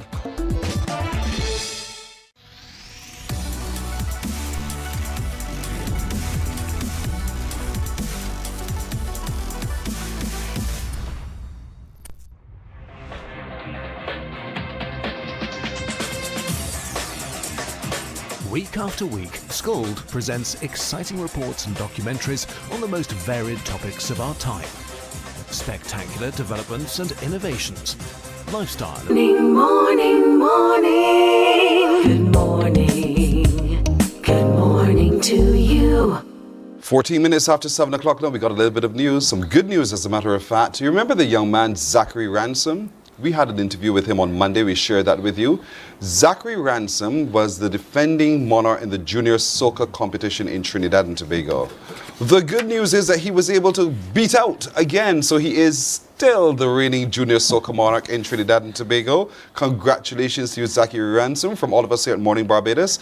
We'll continue to monitor you, but while reigning as junior soca monarch, he is also entering the National Junior Calypso competition. Now, the finals for that is on the 24th of February. And there he is proudly with his winnings and his trophy indeed. That's the Junior Soca Monarch of Trinidad and Tobago. That's going to be happening in the grandstand, the big one in Queen's Park Oval and Savannah. And so we're looking forward to supporting you in that one as well, Zachary. So well done to Zachary. Good news. And we had him right here on Morning Barbados. We're celebrating that fact too. Speaking of youth, let's turn our attention now to the Barbados Boys Scouts, and they're having a busy time straight ahead. Joining us to talk more about what we can expect in the next few months is the Reverend Martin Taylor. He is the Deputy Chief Commissioner for the Barbados Boys Scout. He's also the Chair of the Founders Day Committee, and there he is, right there. He's also with the Barbados Youth Advance Corps. Good morning and welcome. Morning, sir. Good to see you. And you brought along Hadley Roach. Not to be confused with Hadley Roach Jr., he's Hadley Roach Sr., as a matter of fact. Hadley is also the scout leader with the James Street Scout Group, and he is also chair and the camp chief for the national camp that's coming up this year as well. A lot happening in scouting this year. Starting with you, Reverend Mark Taylor, talk to me a little bit about scouting in Barbados, where we are now. Are you happy? Do you want to see more? Tell me. We are rebounding after COVID because most organizations suffered some loss. We're happy that we are getting back there. We're not there yet. There is always room for improvement, and we always need help. So, but we're getting there. You're looking for people to work with you. Are you getting the good recruitment of boys as well into the Boy Scouts? Yes, we normally have lots of eager boys in the Beaver and the Cub sections when they're in the primary schools. So recruitment at that level is not an issue. Our larger issue is recruiting adults, especially male adults, to work with the young men when they come into the organization. So what are you doing about that? Well, we are in the process of carrying a recruitment drive. We've also put our training programs in place. So with all that framework ready, we should be in a few months ready to roll out our campaign to attract especially men to come and give back to our young people. And it's such a meaningful organization because we've seen the development of our young boys into manhood and the skills that they gather as they take that journey through, so much so that many people stay with the organization well into their senior years. So for those who are unfamiliar or parents who are hesitant to allow their boys to sign up, talk to us briefly about what the program offers. Well, the program is now a life-wide and not a lifelong program. And it develops young men and boys into persons of character, into global citizens. And it gives you those life skills that you need as you progress through the program. And our thing is, if you go through the entire program from Beavers to Cubs to Scouts to Ventures, then it makes you a well-rounded citizen, able to do anything. The earth is your oyster. The earth becomes your oyster. Yeah. And Hadley, are you seeing that with your core who are joining you? Yes, I am. I'm seeing that. Just like the Deputy Chief said, you're seeing that. So day by day, moment by moment, whenever you meet, then you go through a series of procedures and exercises that builds up the life-wide experiences of these young men. And so for that parent who is, again, hesitant, who are thinking, but what are they doing? On a day-by-day almost basis, what happens? Well, we do a lot of training in terms of making you more rounded. And like one of the things that happened many years ago when Grenada was impacted by the hurricane, one of my architect friends who went there told me that the only people that were able to eat hot food was the people who were scouts. Wow. Yeah. Fantastic. So it's more than tiny knot. Yeah, it's more than that. Way more than that. A lot more indeed. And so we're celebrating that fact and some milestones. I know you have Founders Day activities coming up. So Reverend Taylor, talk to me a little bit about the different things. I know part of it this month of February is an awards ceremony. Yes. Over the year, between last Founders Day and this year, the boys and adults would have done some work. And we recognize the work that they have done in their particular sections. And we're having the award ceremony for the young men of the association on February 23rd. Because March is so busy, we have had to bring that forward into March. Into February. It's into February. So the Beavers, the Beaver Scout Award, is given to the highest award that a Beaver can receive. He's between 4 and 7. And then there's the Mahogany Award that the Cub Scouts can receive, and they're between 7 and 11. And then the Scouts and the Adventure Scouts will receive their awards at our Founders Day ceremony. I mean, and these awards are huge. The Mahogany Award is a huge thing, and it's happening on the 23rd of February, this coming weekend, yes, as a matter of fact. So I know generally we can see into what you guys are doing. Is there an opportunity for the general public to come and celebrate these achievers? Yes, because they're also in the school settings or in your park setting. So there they can see. But we also welcome anybody to come and see what we do and encourage persons to come and expose themselves to cubbing and scouting, therefore encouraging them to let their young charges come and join the organization. And that's happening at the gymnasium? Where is it happening? No, that's happening at Scout Headquarters. At Scout Headquarters? Yes. Right, I know where that is. Easy that's to in find. Colorado. Correct. Yes, easy to find. We all know where that is, so that's where we're going. You said March is going to be quite busy. What's happening in March? We are having, on the 1st of March, we're having our Leaders Awards. Oftentimes we forget to recognize those volunteers. So the leaders were receiving their awards this year, and persons were allowed to nominate a leader for an award, so they will receive those on the 1st of March. Following that, our Founders Day service is the weekend of the 9th, where we meet at Abundant Life. We all gather at Botanical Gardens. We march down to Abundant Life, have our service, and we march back up through the community. The Bush Hall community is a wonderful spectacle where all the members of the association can come and showcase their their talents You from said it young well. to oldest. It is going to be a wonderful spectacle. I saw it the minute the words fell out your mouth. Assemble at Botanical Gardens and that an en masse march down to Abundant Life and back. That is going to be so, and I really want to encourage those who live in that road and that community as well. Open your doors, come outside and support the Boy Scouts. They normally do. They normally do. And they enjoy it. I'm breathless. I'm taken by that as well. What time is that service? That service is at 3. At 3 in the afternoon? Yes, please. And that's happening on the 9th, Sunday the 9th of March? Yes. All right. What else is happening in March? On the 16th of March, we're having a town hall meeting where all adult members of the association come together and we sit and strategize and plan what we're going to do going forward, what we could have done better. So that happens on the 16th of March, our town hall meeting. So, and this town hall meeting is just for yourselves? Yes. The lay members of the association. Just want to make sure. When we think town hall, we think this is open to the public. No. But it's just for yourselves where you're strategizing. Yes. All right. So there's a strategy meeting on the 16th. Yes. But then you also have, in March, a police band concert. My man, you're talking the best. Yes, please. That's on the 23rd. The 23rd. 22nd of March. Our police band concert. We know that the world-renowned Barbados Police Service Band is probably the best in the world, and we've been graced by having a concert by them at Prince Cave Hall on that day. As we flesh out plans, you'll hear through our social media and traditional media outlets. Well, fortunately, we're very close to someone who's very close to your organization. Yes, as well. please. So I am sure she will ensure most definitely that we will continue to keep people apprised of what's going on. And you know, I'm hearing in my ear all the while, I wonder if she's getting an award. But you can't answer that. Time will tell. But I'm also being told in my ear, oh, she prepped these men well. The fellas are speaking well. So to our producer, thank you. You've done very well indeed. So there's a lot happening in March. But you know, coming up in April, this is where you come in now, Hadley, because you are taking charge of the camp session. The national camp. And talk to me about that and the value of this national camp and where it's going to be, all the details. Okay, the camp is the 9th to the 15th of April. It's being held at the Blackman and Gollop Primary School. Yeah, we are expecting approximately 1,000 beavers, cubs, scouts, ventures, leaders, helpers to all assemble at Blackman Gollop School. We get a good aerial view of that location right there. So you're using this space. And you're camping. Yeah. In other words, they're out in the wild, so to speak. The scouts and the ventures would be on the grass piece that you see there. And the cubs and the beavers would be on the inside. Okay. Yeah. The little ones inside, the older ones outside on the grass. Pitching. So your skill sets are now put to the test, so to speak. Pitch the tent, secure your tent, and live among nature. Yeah. And so I'm sure this means a lot to a scouter. Yes, what would it mean? It means that actually, like how we here sitting, we could actually construct things like this at camp. What do you mean, like chairs? Really? Yeah, we could construct this at camp.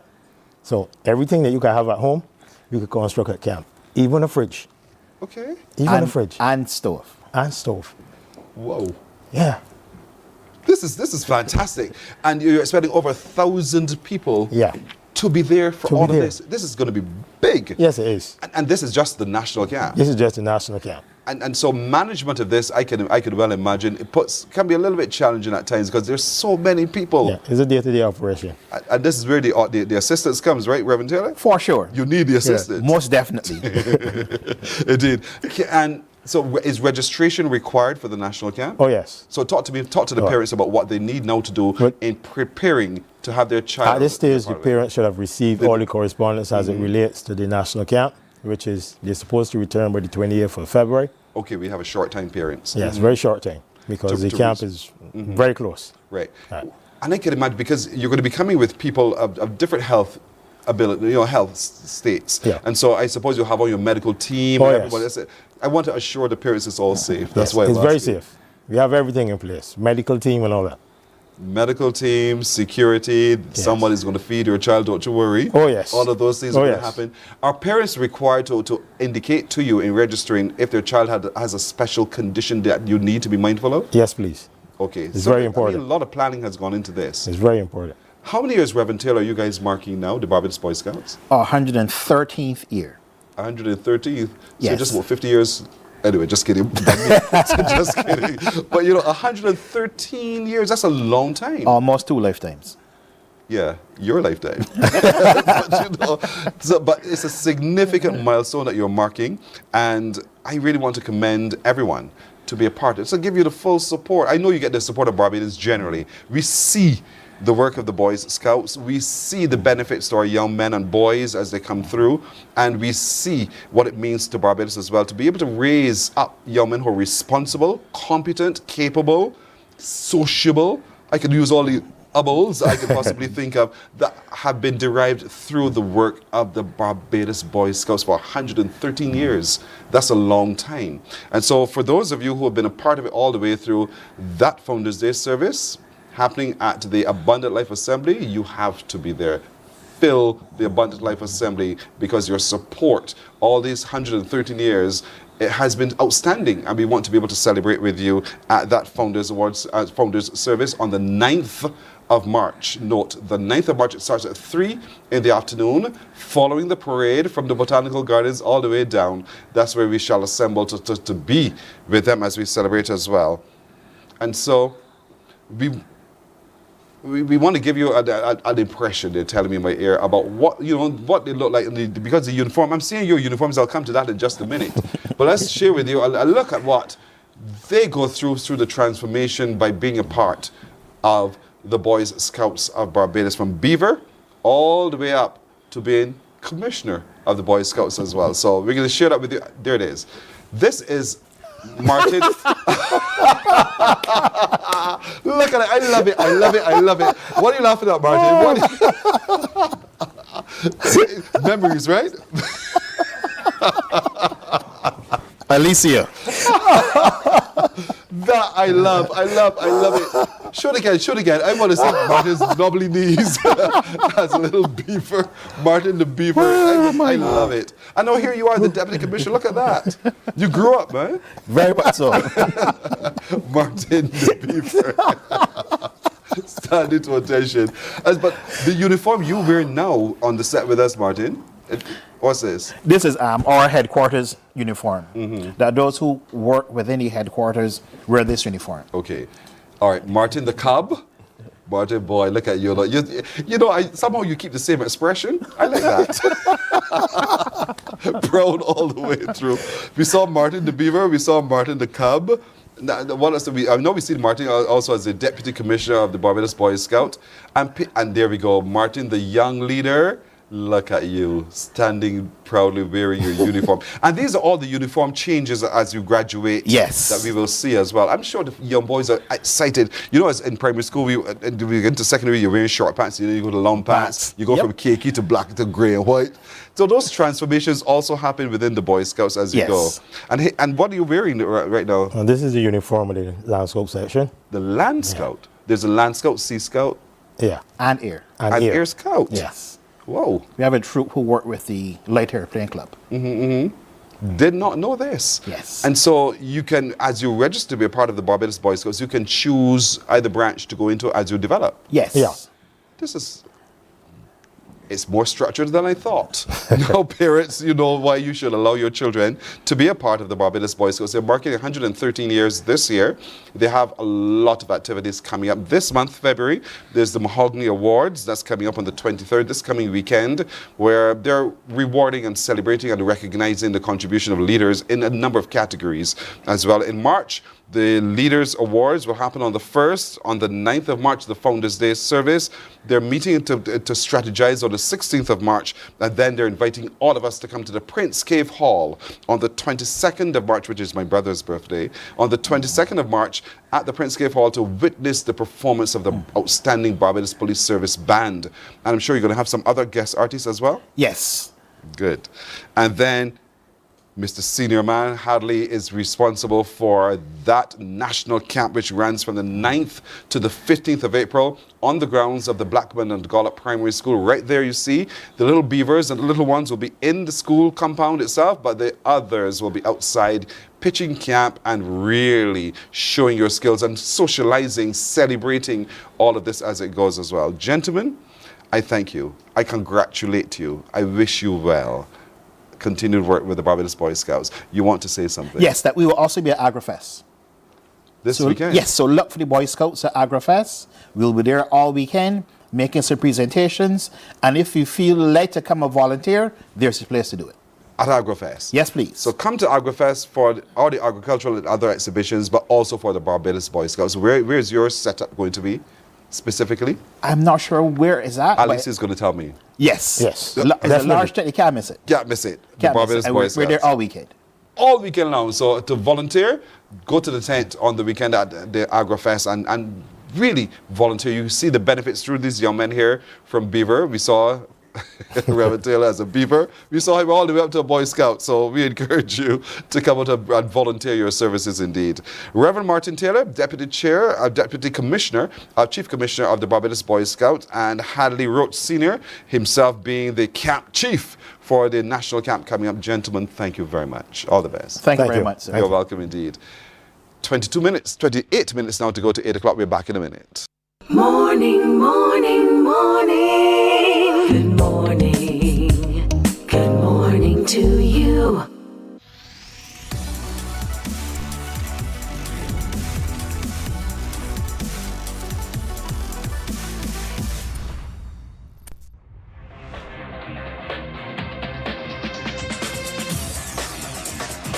Week after week, Scold presents exciting reports and documentaries on the most varied topics of our time.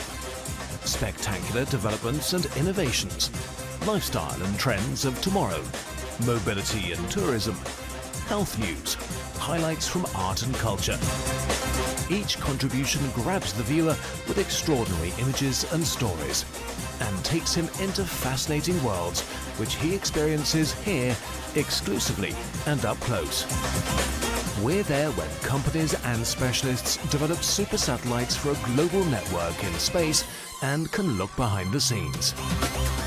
Scold is a window to everything that is there or is yet to come. Fly with us through time to better understand today and tomorrow. You've always wanted that. Scold, a look into the future.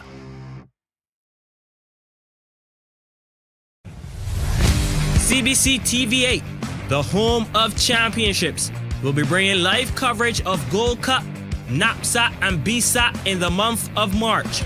Packages are available for sponsorship now. Contact your CBC sales representative today or call 467-5559.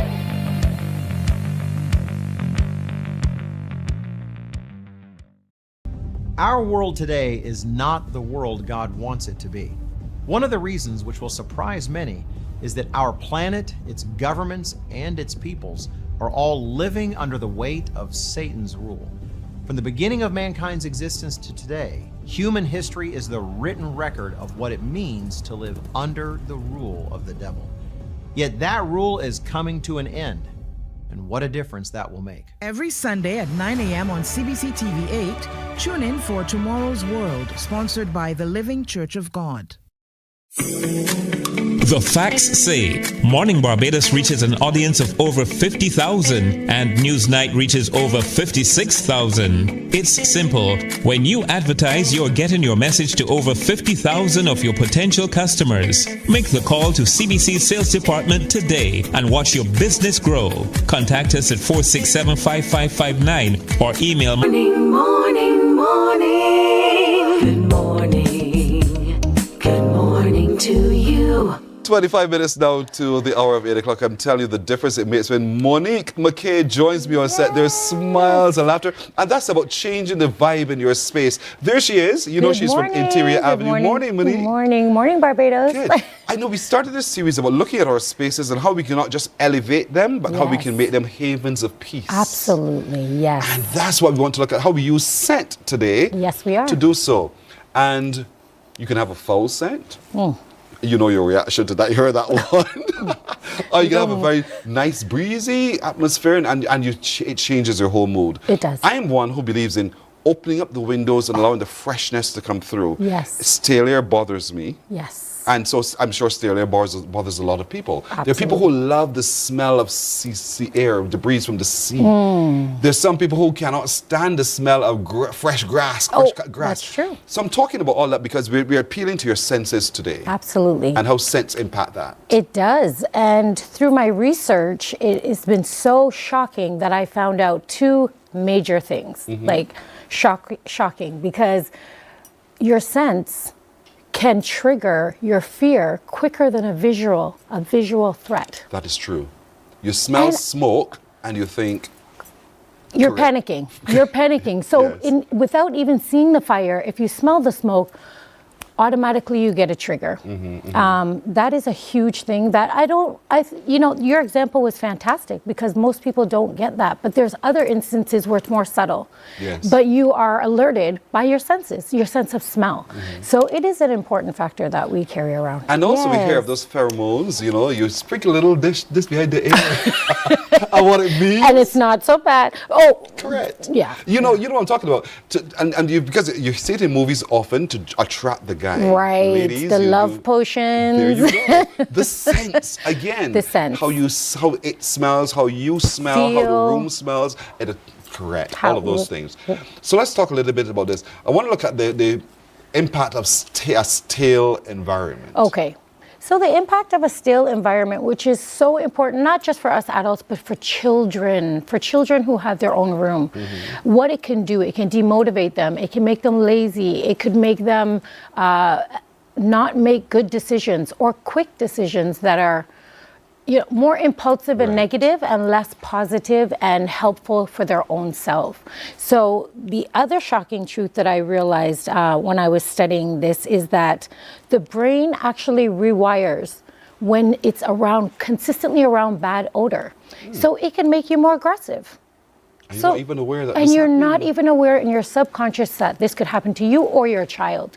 So if there's something bad in their room and it's smelling and you thinking they're having a bad day, but they may need to just clean out the room, clean out their locker, clean out their book bag, clean out whatever they have with them. So these are keen things that I think we should pay attention to because you just never know how it's going to affect you at work or your child at school, their interactions, their decisions. It's a very big deal. This is not just shifting things around. This is not what we're talking about either. No. So because the garbage can is in the corner, we just move it slightly. We suddenly thought that we've done enough to clear the air. No. We haven't. No. It's also being aware of sanitation. Absolutely. And all of those kinds of things. Yes. And just what works.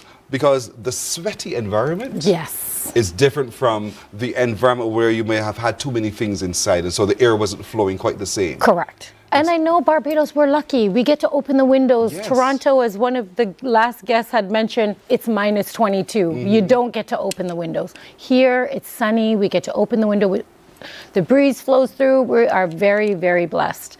We're able to do that. However, we can still increase the atmosphere by putting a scent somewhere. Coming to that, cleaning out. So we know the benefit of the laundry, doing laundry, and we put in, and we spread that cleanly laundered sheet, and the freshest. Makes a difference. How it makes a difference, and that's what we're talking about. How do we find ways to make a difference to our own mental spaces in our heads and the experience of those in the family and in different rooms in which we occupy? That's right. And so laundering is important.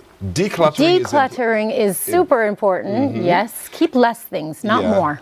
And you were hinting just now about other things we can do through scents. Yes. I guess oils and those kinds of things? Yes, that's right. So today I brought along some scents and some suggestions as an interior decorator as to where we can place things. Good. So. Not everyone, however, responds to scents in the same way. So we have, I guess, very true. Caution is recognized. Very because true. You might like a scent that is filled with rose oil. That's right. I might choose a scent that's woody. Right. And so, but we react differently. Absolutely. To it. So how do we make a determination as to how we find the right scent to create the right mood and the right atmosphere? Well, that's a great question because different scents also, it's not for example, peppermint. Peppermint could boost your energy, your sense of awareness.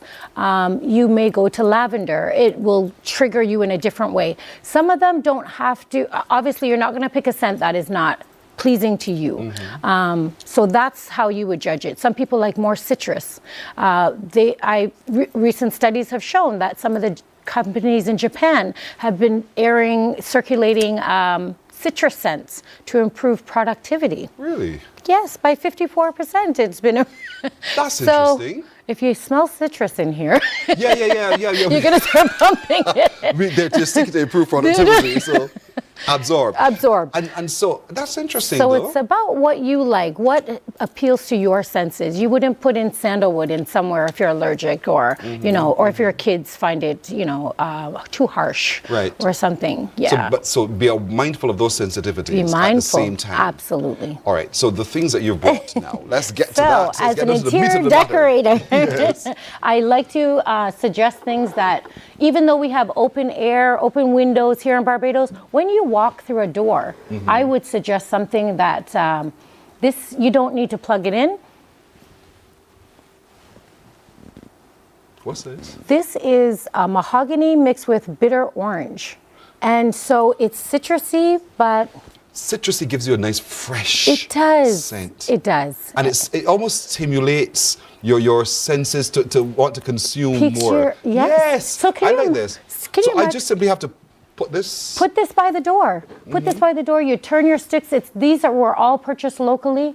You turn the stick, and then it slowly permeates through the air, and you get a fresh scent as you're going out to work. All of a sudden, you're grumpy, but then you smell this going out. You think, it's all behind professional. now. Oh, geez.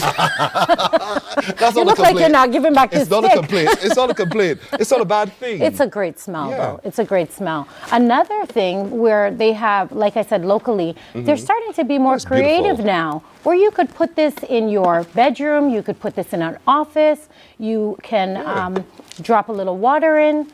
You drop your essential oil, let it permeate through the air again, and then it's a disguise. Nobody You're right, because even I just thought, why did she bring this little plant pot in here to talk about scents? No, because now they're getting more creative. So you could put it somewhere without it looking like a diffuser. Yeah, so that's excellent. Great. I would suggest that for your bedroom. So you could hide, that it's a diffuser, but have a natural element in there which stimulates the mind as well. That is beautiful.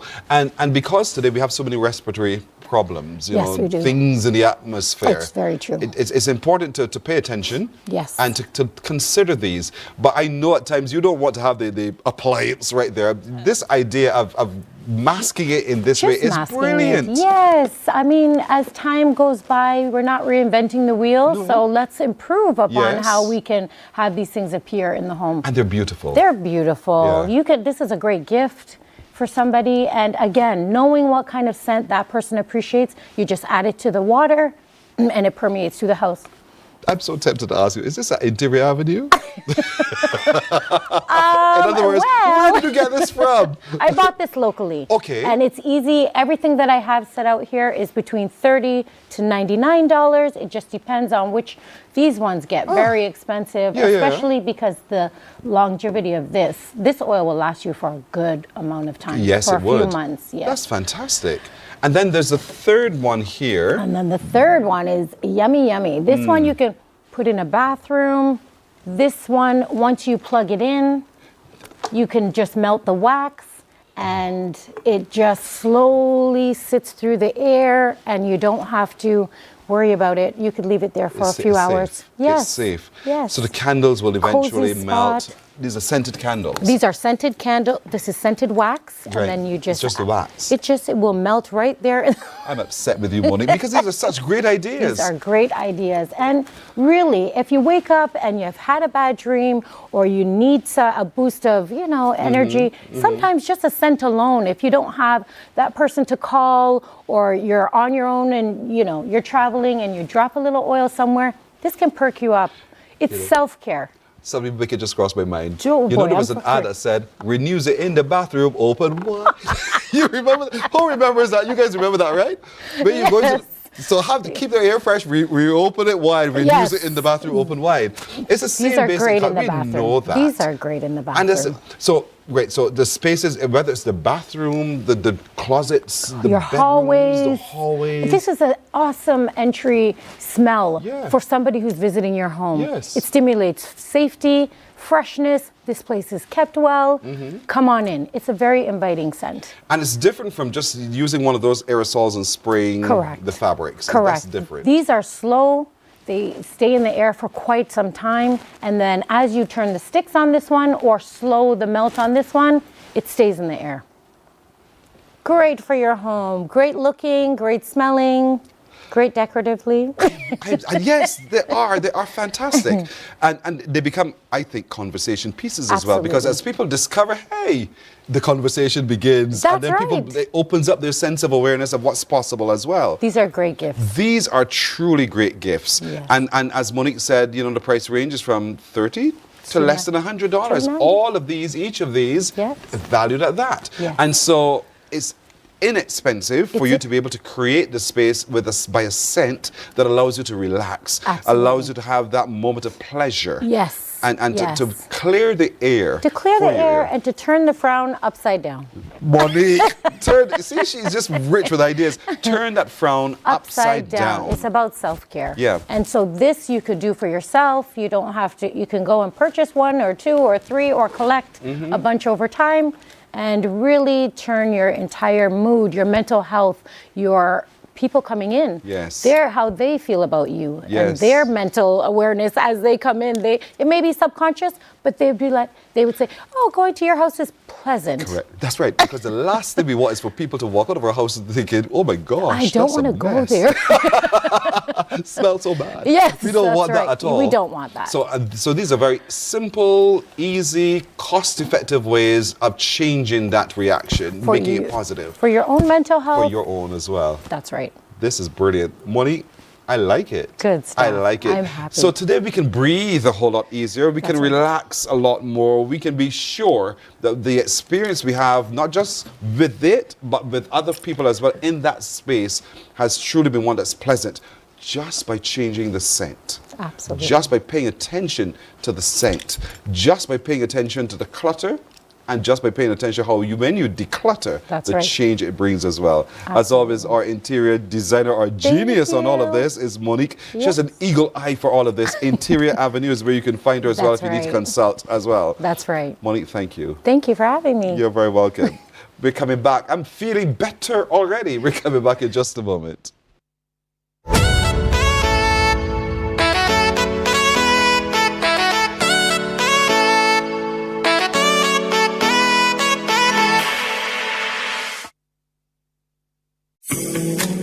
The facts say Morning Barbados reaches an audience of over 50,000 and Newsnight reaches over 56,000. It's simple. When you advertise, you're getting your message to over 50,000 of your potential customers. Make the call to CBC Sales Department today and watch your business grow. Contact us at 467-5559 or email marketing@cbc.bb.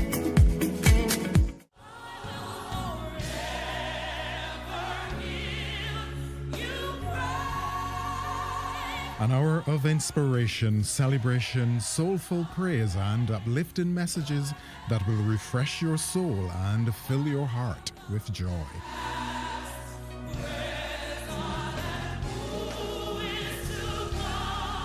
Q Gospel, Sunday at 4 p.m. on Quality 100.7 FM radio, bringing you closer to the music, the message, and the ministry.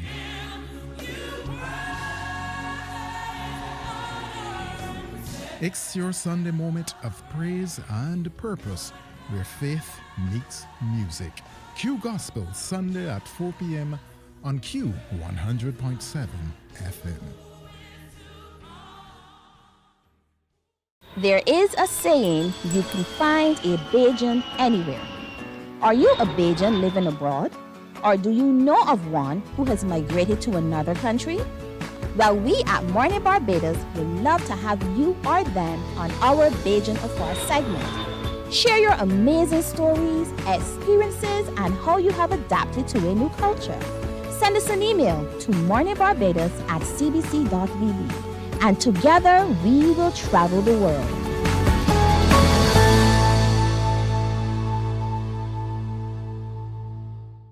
God will not give you a job.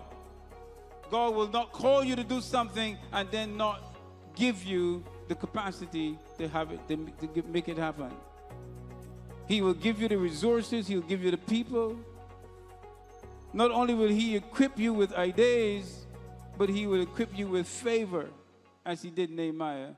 Turn on the latest episode of Infinite Possibilities, only on CBC TV8, every Sunday at 1:30 p.m., sponsored by Covenant Life Teaching Center. Welcome to Nature's Discount, the ultimate health food store. At Nature's Discount, we have thousands of quality products at great prices. Hi guys, Dottie here with Nature's Discount, and today we are talking about Solar Ray Microbiome Probiotics and why you should be taking them. And we have well over 3,000 amazing products to help you get healthy. For your health tips, tune in to CBC TV8 every Monday, Tuesday, and Thursday for Nature's Discount, sponsored by Get Healthy Incorporated. Coming up, a festival of long-distance running with some very familiar charms. How about Run Barbados? When it comes to entertainment, this iconic couple really puts on a show. Caribbean Passport TV brings the region closer together. Exciting destinations, healthier meals. Be viewing this station. So have your passport ready. Morning, morning, morning. Good morning. Good morning to you. We have 7 minutes remaining. I have a riddle for you. Let's see if you can solve this riddle. Now, you thought you were so smart on the first one. This one will trip you up, so be very careful. Call me on 228-5562 or 228-5563. Here's the riddle. It says, I have keys, but no locks. I have space, but no room. You can enter, but you can't go inside.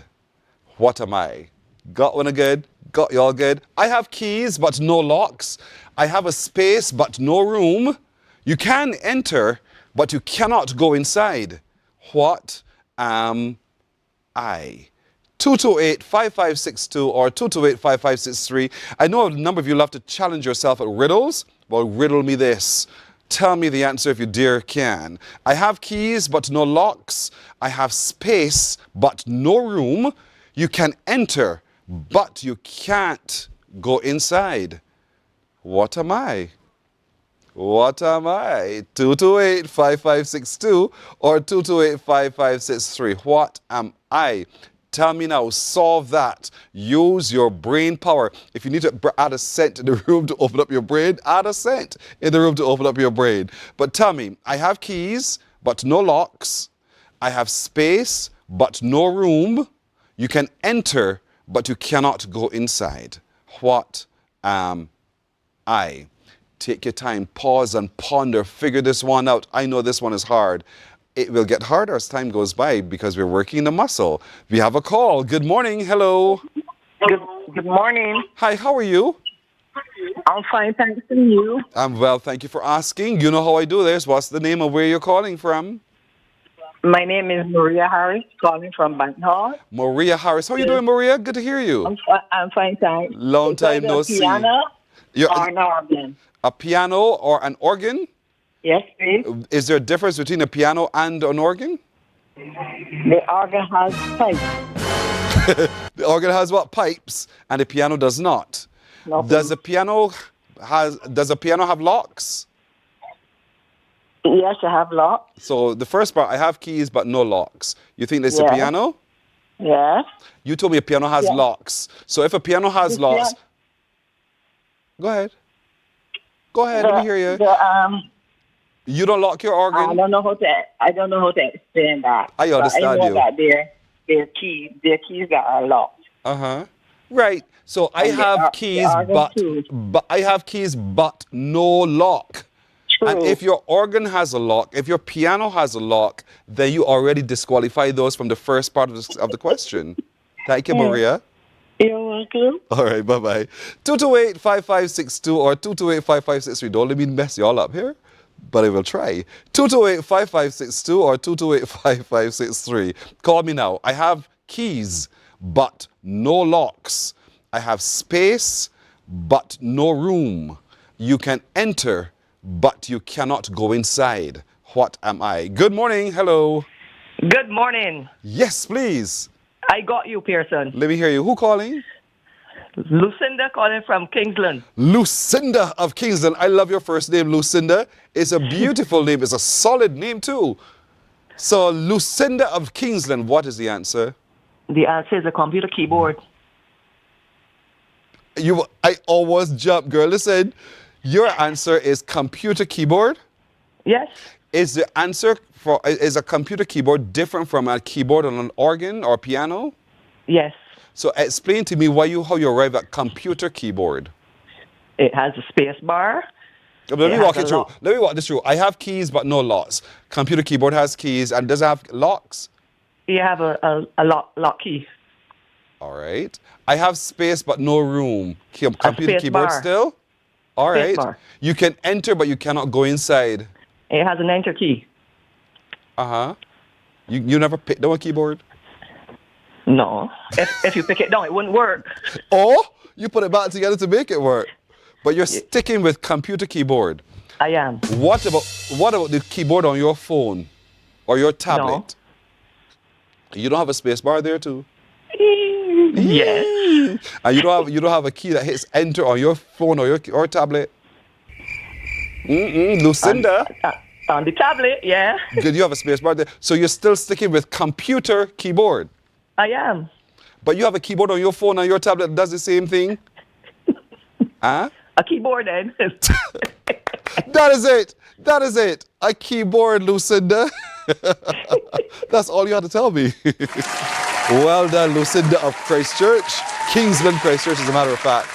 Lucinda, is she gone? Yes, please. I'm still here. No, as I remind you, tell others about what we do on Mornin Barbados and get them to watch just that you here. Yeah, I watch you every morning, Pearson. I didn't ask you that. I know you watch me every morning. I'm asking you to tell others about us so that you get your friends, your other relatives to tune in if they don't already. Okay? Okay, Pearson. Can you take that on? You have a good day. I done. Will you get Lucinda? You're done. Would you take on that task for me? I would. I thank you, Lucinda. What are you cooking for lunch today? Not sure. Might be buying. Oh, you plan to buy lunch today? Maybe. So if you had to go out to buy lunch today, what would you buy for lunch? I like you so bad, Lucinda, for real. You're undecided about what you would have for lunch. Correct, yes. Would you consider having rice and saltfish? No. Why? I don't really like rice that much. Okay. Would you consider having cuckoo and saltfish? Yeah, that's better. Yeah. Look at you. That could work. You're a cuckoo girl. I love it. Lucinda, have a great day. Thank you so much for playing along with me, okay? Thank you, Pearson. You're welcome. I like her. Bye-bye. Lucy, bye-bye. Lucinda of Kingsland. Patricia Ben, I can't take you anymore. You're too much. Nah, for you. Oh, my worship. Folks, you have been fantastic, as always. As I told Lucinda just moments ago, I'll remind you to tell others about us. And really you encourage them to come on back to the show as well. And to all of you online who've been responding and responsive, I thank you as well for doing so. Continue to do this. You know, I love it. I love it. Even if you tease me, I don't mind. My skin is really thick. Trust me. All right, folks, that's it for today. Our little crew says thank you. We wish you a great day. We'll see you tomorrow. Bye-bye. Wake up, wake up, wake up, wake up. Barbados, get up. Good morning. Good morning, Barbados. Good morning. Good morning to you.